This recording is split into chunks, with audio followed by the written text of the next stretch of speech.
Boa noite a todos, bem-vindos ao 10º episódio dos Crismados em Ação. Uhul! Eu sou as 12. Estamos com o Sérgio, a Laura, o Lourenço e a Mari e a Mariana. E hoje nós estamos com um convidado, né? Eu vou deixar que ele se apresente. Olá, eu me chamo Afonso, eu tenho 24 anos. Costumo dizer que sou jornalista por formação e missionário por vocação, né? Então é uma alegria estar com vocês hoje gravando esse podcast. Já fiz uma maratona em alguns vídeos de vocês também, para ver como era. E logo no início, né, quando começou, eu vi que a Josi postou, eu fui correndo ver. E meu coração se alegrou muito ao ver essa iniciativa de vocês. Então, logo de início, né, falar para vocês perseverarem, continuarem mesmo nesse projeto que está sendo tão incrível em nossa paróquia. Muito obrigado, né, por vocês iniciarem isso e trazerem tantas lideranças aqui para falar um pouquinho da vocação, da vida da igreja. E assim todos nós vamos aprendendo um pouquinho, né? Então, muito obrigado. A gente vai fazer algumas perguntas e a Laura vai começar fazendo a primeira. Primeira pergunta. Como você começou a sua caminhada na igreja? Eu comecei minha caminhada na igreja como coroinha em 2006. Então, fazem muitos anos. Eu tinha 6 anos, né, nesse início. Eu já sou da igreja desde o ventre da minha mãe, né? Então, aquela leitura do profeta Jeremias, né? Desde o ventre da tua mãe eu já te conhecia, te consagrei e tudo mais. Eu tenho ela muito comigo.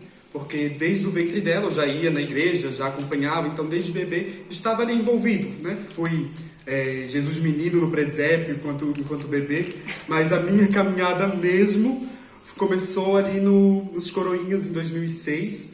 Então, quando eu comecei a servir, era uma vontade, né? Tinha ardentemente esse desejo de servir ao altar e continuo até hoje. Lá se vão muitos anos. Passei a ser cerimoniário, mestre de cerimônias, então começou ali.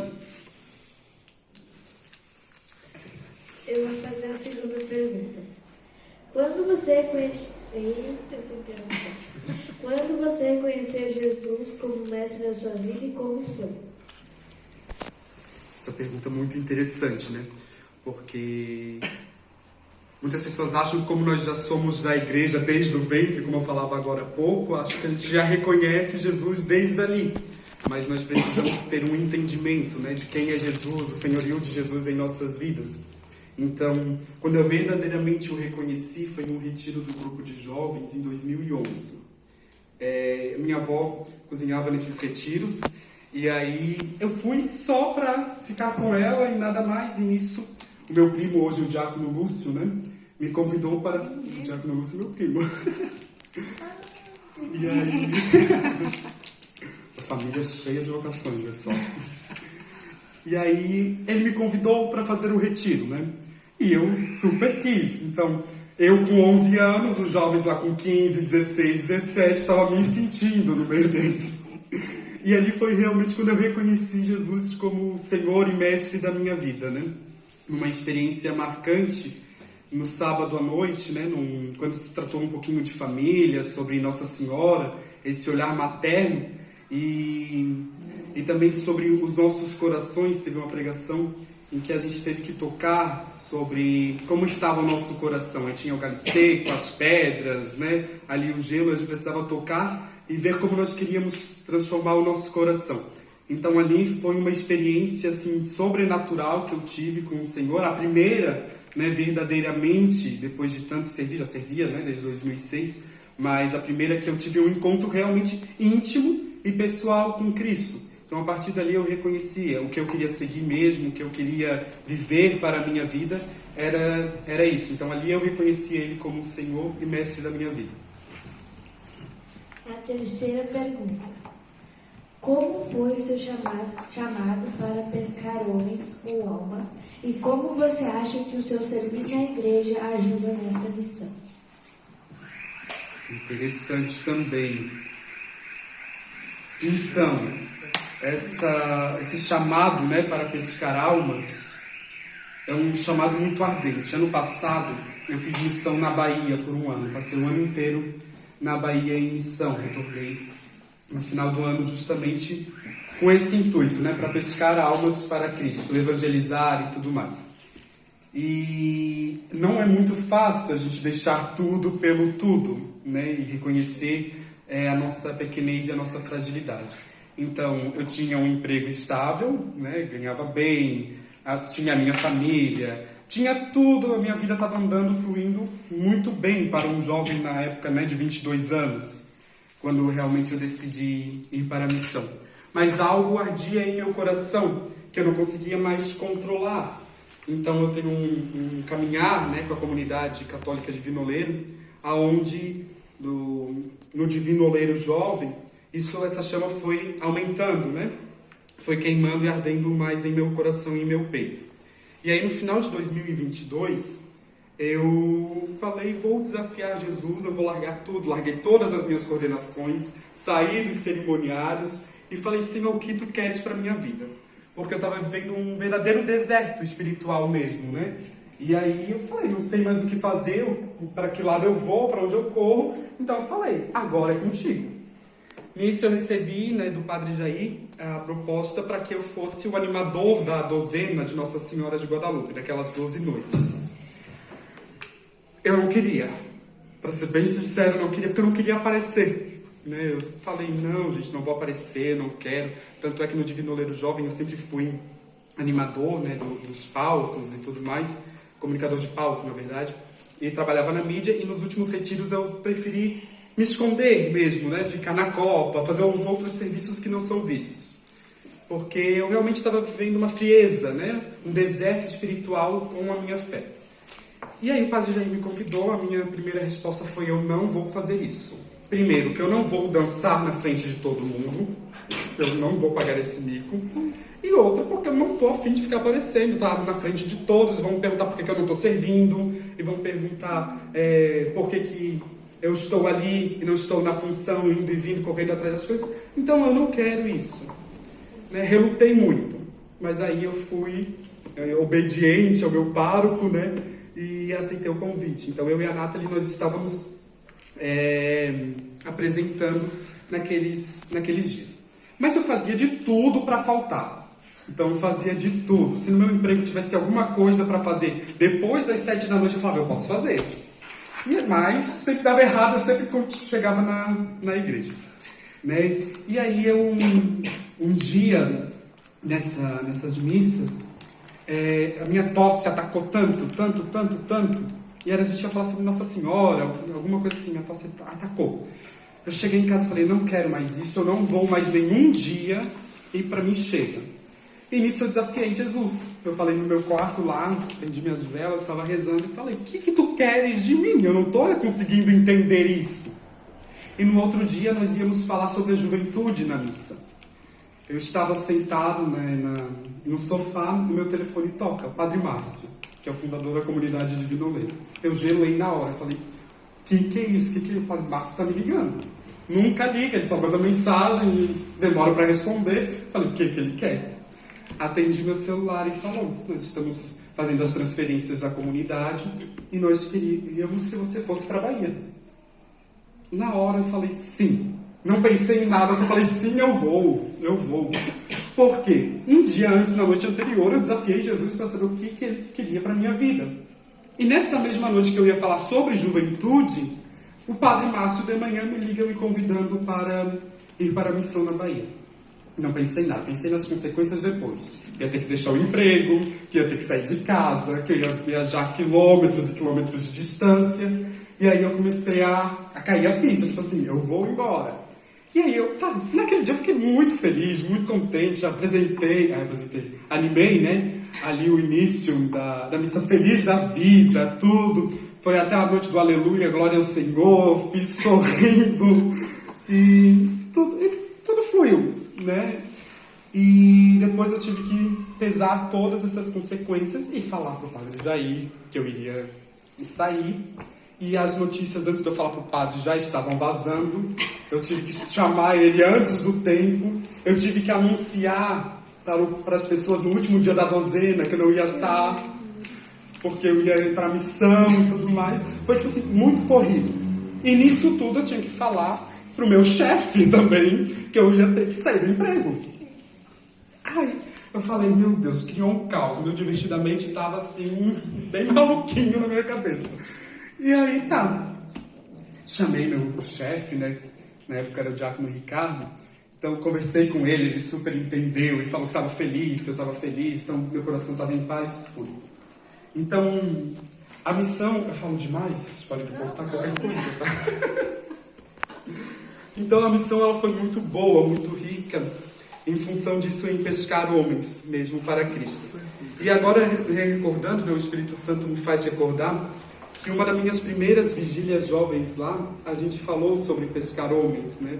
E cantou aquela música do Frei Gilson, pescador de homens, tudo Davi mais. cantou aqui pra gente. Ah, é? Oh, eu tenho que perguntar que eu não vi. E essa música mexeu muito comigo enquanto eu estava lá, né? Porque a gente acha que é tudo muito lindo, a gente vê a parte bonita da missão, né? Mas a gente se bate conosco mesmo, a gente entra num conflito interno, dá vontade de vir embora a cada 2 semanas, dá vontade de largar tudo, mas a gente não consegue largar porque algo maior está no nosso coração e queima, né, o nosso coração, queima de amor e nos consome de tal maneira que a gente não consegue largar tudo. Tanto é que, em setembro, eu vim para o retiro da comunidade, o retiro geral que é feito em Governador Celso Ramos, uma semana. Consegui passar até uma das missas que eu vi foi na Santa Cruz, que foi a da Festa do Divino. E eu estava pronto para não voltar para a Bahia. Então, como eu vinha só com uma malinha de mão, minha outra mala eu deixei pronta na missão e falei para a colaboradora da missão. Quando eu falo assim, não volto mais, tu manda e despacha, porque eu não volto mais. Não vou voltar, não quero. Cheguei aqui, o retiro foi tão transformador, e eu falei assim, gente, da onde passou na minha cabeça que eu não volto para a missão? Quando passou, voltei. E foi muito dolorido quando eu tive que retornar para Florianópolis, né? Aí resumindo já tudo, eu queria muito para estar com minha família, com meus amigos, com a minha paróquia, mas abriu-se uma brecha no meu coração, um vazio em deixar aquele povo que eu criei tanto carinho, né? Porque a missão é a gente ir ao encontro das pessoas, né? Eu fui para a Bahia, mas nós não precisamos ir para a Bahia para fazer a missão, né? Aqui vocês estão fazendo missão também, indo ao encontro, né, dessas pessoas e conhecendo um pouquinho mais dos dogmas da fé. Isso é missão, isso é bonito, né? Que a nossa igreja apresenta. Então vocês estão sendo pescadores de homens também, né? Assim como eu sou, assim como a Josi, cada um de vocês está hoje aqui também me entrevistando. Depois vocês serão os entrevistados, eu tenho certeza, para testemunhar a fé de vocês. São pescadores de homens já, né? Então, contribuir com a igreja dessa forma, né? Em se deixar, se conduzir, saber que a minha fraqueza, a minha pequenez, né? As minhas limitações não me faria ir além, né? Mas por obra da misericórdia de Cristo, do amor de Cristo, nós continuamos, nós prosseguimos e vamos, né? Vamos acima de tudo. E um trabalho que eu tenho em meu coração, ele se alegra muito com a juventude, né? Então estar no meio dos jovens é uma grande alegria, e o Senhor confiou essa missão tanto aqui quando eu estive na Bahia, que eu fui responsável pela juventude de lá, todo de uma paróquia, né? O trabalho com os coroinhas. Então esse pescar homens também vem nisso, né? No trabalho com a juventude, no trabalho com os coroinhas e no trabalho com os idosos, porque lá também a gente precisava sair, né? Visitar os doentes, visitar os marginalizados, visitar as vielas que ninguém entrava, né? Na ilha de Itaparica tinha vielas que ninguém entrava. E o tráfico estava lá, mas a igreja não estava. Então a igreja precisava se fazer presente. E de uma maneira ou de outra o povo falava assim, Afonso, não vai naquela rua. Eu falava, é nessa rua que eu vou. Porque é muito fácil a gente falar de Deus para quem está dentro da igreja. É muito fácil a gente falar do amor de Deus para quem está já conosco no dia a dia. Mas aquele que está lá caindo no mundo das drogas, caindo na prostituição, caindo no alcoolismo, é muito mais difícil. Então eu falava, eu vou, eu estou nem aí, Afonso, às 10 horas da noite vai para casa, eu vou caminhando, não precisa ninguém me levar, né? Então, porque eu sabia que Deus estava comigo a todo tempo e sabia que a minha missão era essa, resgatar mais almas para perto de Cristo. Eu vou parar de falar porque senão... Tá, agora eu vou fazer a quarta pergunta. Como o seu servir na igreja te aproxima mais de Deus? Como o meu servir na igreja me aproxima mais de Deus. Com certeza me criou uns laços de intimidade maior, né? Um laço de amizade com Deus, né? Como ele nos fala na Sagrada Escritura. Eu não quero somente servos, mas eu quero lhe chamar de amigo, né? Então, esse servir, essa doação de vida, né, na igreja, nos torna mais íntimos de Cristo. Então, para eu ter uma intimidade com Cristo, eu preciso conhecê-lo primeiro, né? E para eu me tornar amigo de alguém, eu preciso ter uma intimidade com essa pessoa. Então, é a mesma coisa com o Cristo. Para eu fazer uma pregação, eu precisava estudar a Sagrada Escritura. Estudando a Sagrada Escritura, eu estava me aproximando mais de Deus, né? Para eu servir no altar, eu precisava entender o porquê que leva o cálice, porquê que coloca um vinho e uma gota da água, né, dentro do cálice. E isso me aproximava do mistério da fé, no mistério da salvação e também numa amizade com o Cristo. Então, cada coisinha que eu fui fazendo e vou fazendo na igreja vai tendo esse elo de amizade com Cristo, criando uma intimidade com Ele. Então, nessa intimidade que eu vou tendo com Ele, eu vou ouvindo mais a voz dEle. Ouvindo mais a voz dEle, eu vou entendendo o direcionamento que Ele tem para a minha vida, né? Então, essa semana, ontem no caso, né, eu me desliguei da paróquia, né, de secretário paroquial. Foi um direcionamento de Deus que teve para a minha vida para eu fazer esse desligamento, né? Não foi uma decisão muito fácil e tudo mais, foi dolorido, mas foi necessário no momento que estou vivendo. E aí tem a mão de Deus, mas aí eu consigo ouvir a voz de Deus por ter uma intimidade com Ele, né? E a gente vai tendo intimidade por meio da oração, por meio de uma conversa com Deus. Às vezes, vocês não acham que eu acordo querendo rezar todos os dias? Tem vezes que eu acordo de mau humor, né? Nós somos humanos. Então, mas do mesmo jeito, eu abro meu olho e falo: obrigado, Senhor, por eu acordar, pelo meu sono, e vamos para mais um dia. Tem dias que eu pego a minha liturgia diária e rezo as laudes. Tem dias que eu pego a Bíblia, faço uma oração e tudo mais. Mas tem dias que eu não estou afim. Mas eu sempre prezo e falar: obrigado, Senhor, porque eu acordei, né? E tudo isso vai criando essa intimidade com o Senhor. Como já teve vezes, né, que teve adoração, que eu não estava afim de estar ali, não estava afim de ficar adorando o Senhor, mas eu fiquei, por entender da necessidade que eu preciso e que eu tenho do Senhor, né? Por entender que eu sou fraco, sou pecador, sou pequeno e Ele tudo pode fazer em minha vida. Então eu sentei, na adoração não falei nada, fiquei contemplando, adorando no silêncio. E aquilo ali foi tão bom para mim, foi tão bom para a minha vida. E é aquilo que a Escritura fala, né? Se for fiel no pouco, eu te confio e concedo sempre mais. Então, essa intimidade, esse laço, esse meu servir com o Senhor foi criando intimidades, e hoje eu posso falar: sou amigo, né, do Senhor. E isso é muito bom, né? Isso que Ele nos quer mesmo, amigos, não somente servos, que está ali só para servir, não, mas que esteja ali com Ele o tempo inteiro. Quinta pergunta: se puder, conte um pouco sobre sua crisma. A minha crisma. Gente, a minha crisma foi um caos. Gente, a maioria que está vindo aqui, Então. o dia da crise já foi um caos. É? Claro, na minha crise não tem sido um caos, já. A minha crisma foi verdadeiramente um caos. Por quê? Vou explicar para vocês. Todas as crismas na paróquia normalmente eram no domingo, 10h30 da manhã, 10 horas, alguma coisa assim, naquela época, né?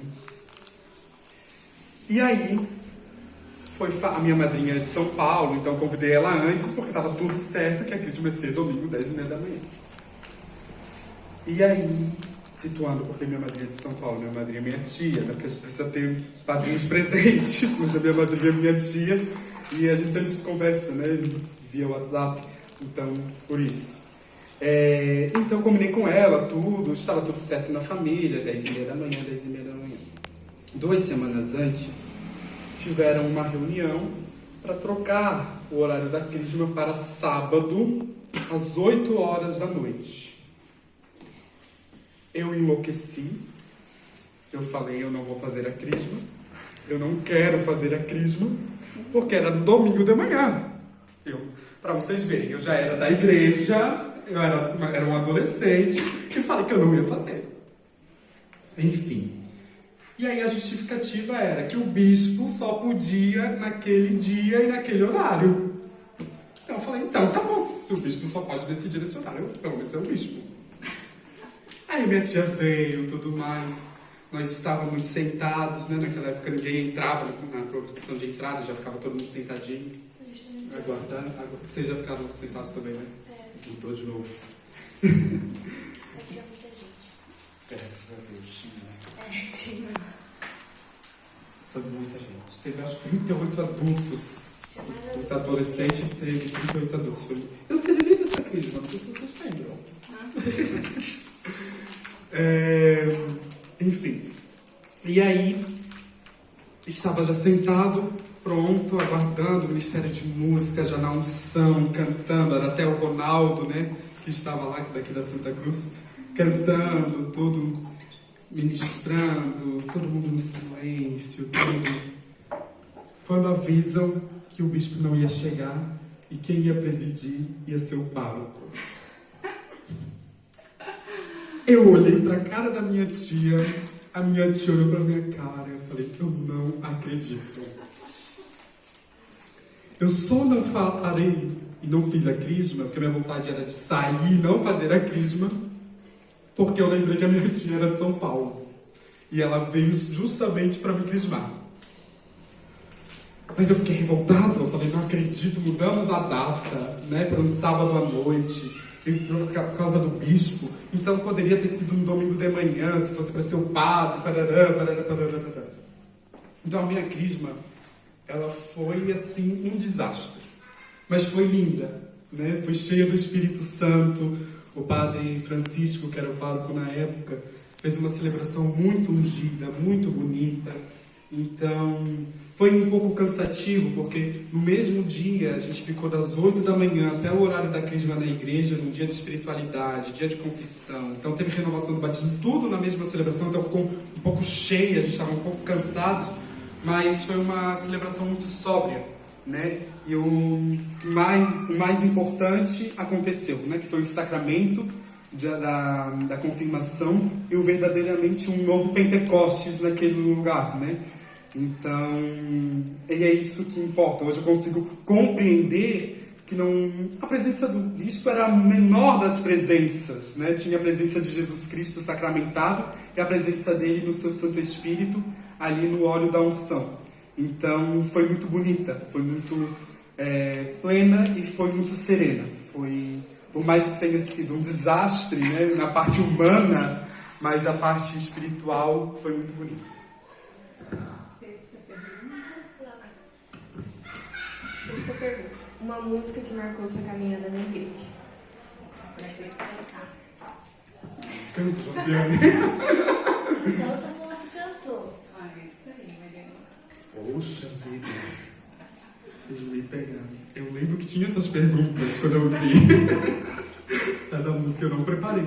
Mas a música que marca a minha caminhada e a minha vocação é a Eis-me Aqui, né, do Diante do Trono. Ele vai falar que mesmo na fraqueza do ser, mesmo na vontade de chorar, na vontade de desanimar, continuo caminhando com Cristo, né? Então, não importa o que acontecer, eis-me aqui. Então, essa é a música. Canta um pedacinho pra gente, Afonso. Só um pedacinho. Só um Canto. pedacinho. Pra gente conhecer a música. Pode ser falada.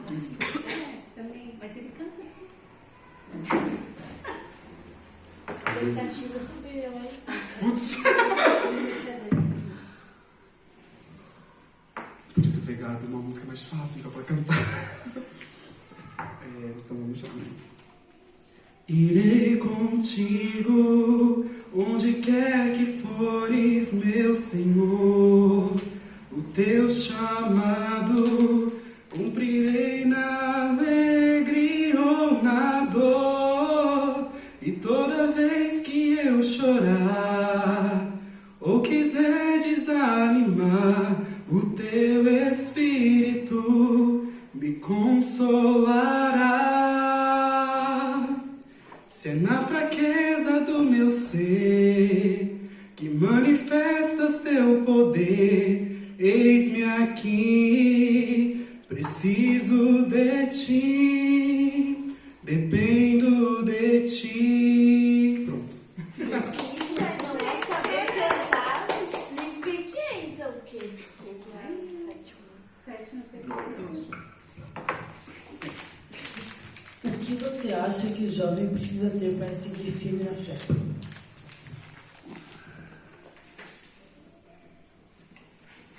Poxa. Primeiro, entender a sua fraqueza.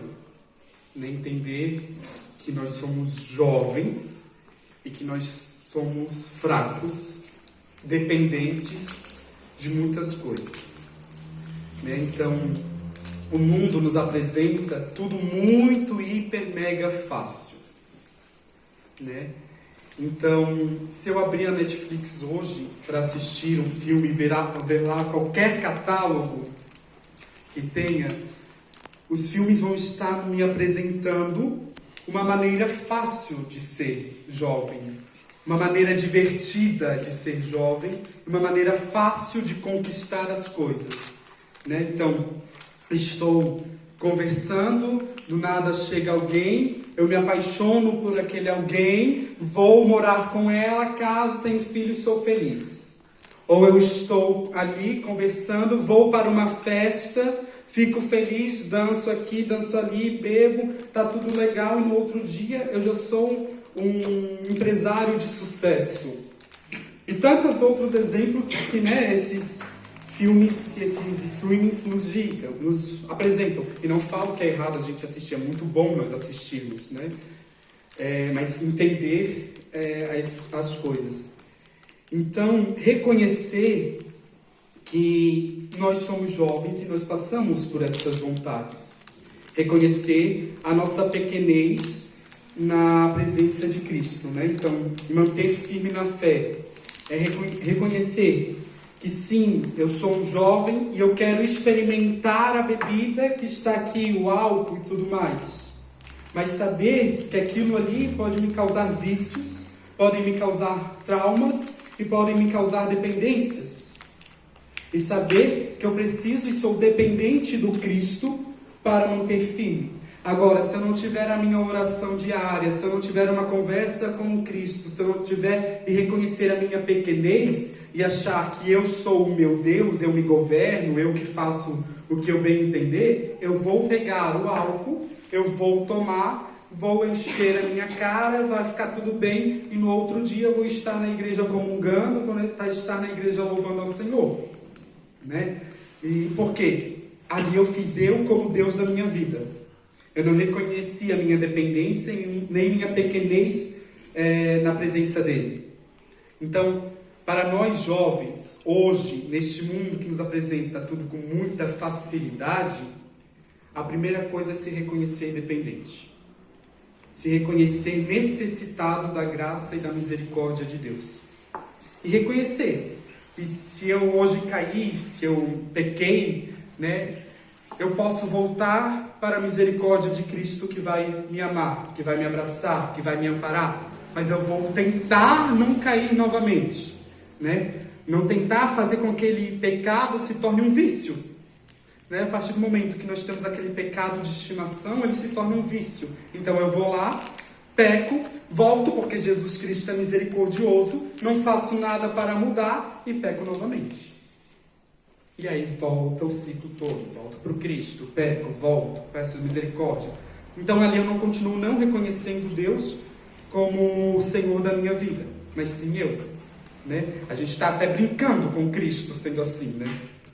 Então, é saber que nem todos os lugares são lugares para nós. Né? Tem uma passagem que vai nos falar: tudo nos é permitido, mas nem tudo nos convém. Cristo, ele nos permite tudo, ele nos deixa livre, totalmente livres.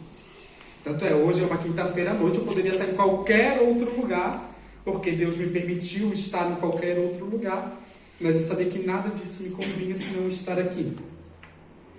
Então, reconhecer que nem todo lugar é lugar, que nem toda amizade é amizade, né? Que nem todos os meus desejos são desejos, e falar e perguntar, né? Senhor, se não for para tu ir comigo, eu não quero ir. Então, eu vou, eu não vou, o que eu faço? E o que vem de Deus traz muita paz aos nossos corações. Então, quando tiver vontade de ir em algum lugar, pergunta ao Espírito Santo: Espírito Santo, devo ir? Como eu devo agir? O que eu devo fazer? Se aquele lugar, né, te trouxe paz, aquela decisão em tu ir te trouxe paz, não causou nenhum incômodo, vai. Porque Jesus está falando, pode ir. Mas se tem algum incômodo, alguma coisinha assim que tu vê que não é para eu ir, fica em casa, porque não trouxe paz ao teu coração. E o que vem de Deus traz paz ao nosso coração. Então, ser dependente de Deus, buscar a Deus e perguntar para Ele a cada momento, né, se convém ou não. Oitava pergunta e última. Por que a passagem da pesca milagrosa te lembra no teu servir na tua caminhada? Eu meio que respondi essa pergunta já aqui durante todo o podcast, sem responder, né? Mas a passagem da pesca milagrosa nos faz acreditar que quem governa a minha vida, quem governa a nossa vida é o próprio Cristo. E quando Ele manda lançar as redes, é para lançar as redes. Não é para ficar ali com medo do que vai acontecer, né? Não é para ficar ali pensando e pensando, né? Eu tive medo de ir para a Bahia, como falei para vocês, porque era um novo, mas eu me joguei, eu me lancei e falei, a música do Padre Jonas, né? Não dá mais para voltar, o barco está em alto mar. Então, reconhecer, né, que Cristo é o nosso Deus e é Cristo que governa, e que Cristo faz essa pesca milagrosa por sua obra de misericórdia todos os dias em nossas vidas, nos nossos corações, né? E reconhecer que a hora que Ele fala que é para lançar as redes, que é para jogar as redes, que é para pescar homens para Ele, essa é a hora. Não é amanhã, não é depois, não é daqui a um ano, não, é agora.